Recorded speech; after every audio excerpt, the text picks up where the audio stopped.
तमाम देखने वालों को फैमिली कुकिंग एक्सप्रेस की तरफ से अस्सलाम वालेकुम। आज हम आपके लिए 2 मेथड्स ऑफ वाटरमेलन जूस लेकर आए हैं, जो कि बहुत ही शानदार, बहुत ही मज़ेदार और बहुत ही आसान तरीका है।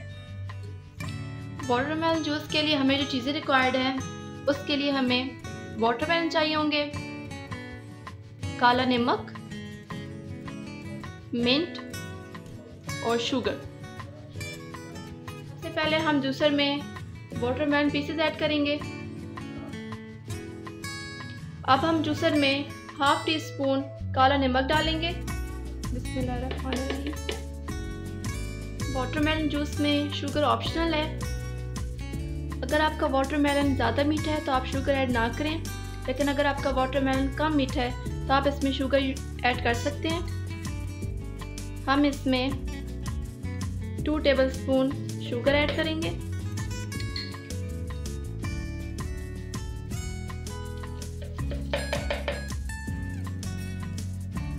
अब हम ग्राइंडर ऑन कर देंगे।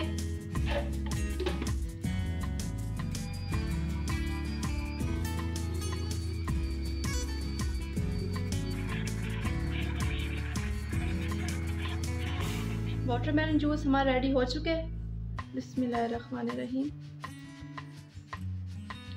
आप इसमें आइस क्यूब भी यूज़ कर सकते हैं, लेकिन हमने वाटरमेलन पीसेस पहले से ठंडे कर लिए थे, इसलिए इसकी ज़रूरत नहीं है। वाटरमेलन जूस के सेकंड मेथड में हम गिलास में सबसे पहले कुछ लीव्स मिंट के डालेंगे, पुदीने के। अब हम गिलास में वाटरमेलन जूस ऐड कर देंगे।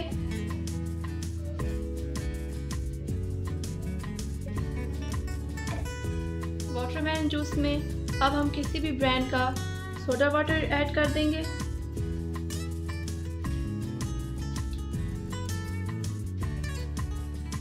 ऊपर एक मिंट रख देंगे। हमने दोनों मेथड से आपको वाटरमेलन जूस बनाना बता दिया है। उम्मीद है आपको पसंद आएंगे। आप ज़रूर ट्राई कीजिएगा। वीडियो अच्छी लगे तो लाइक कर दें और हमारे चैनल को सब्सक्राइब कर दें। इंशाल्लाह अगली दफ़ा मुलाकात होगी एक नई वीडियो के साथ। तब तक के लिए फैमिली कुकिंग एक्सप्रेस की तरफ से अल्लाह हाफिज़।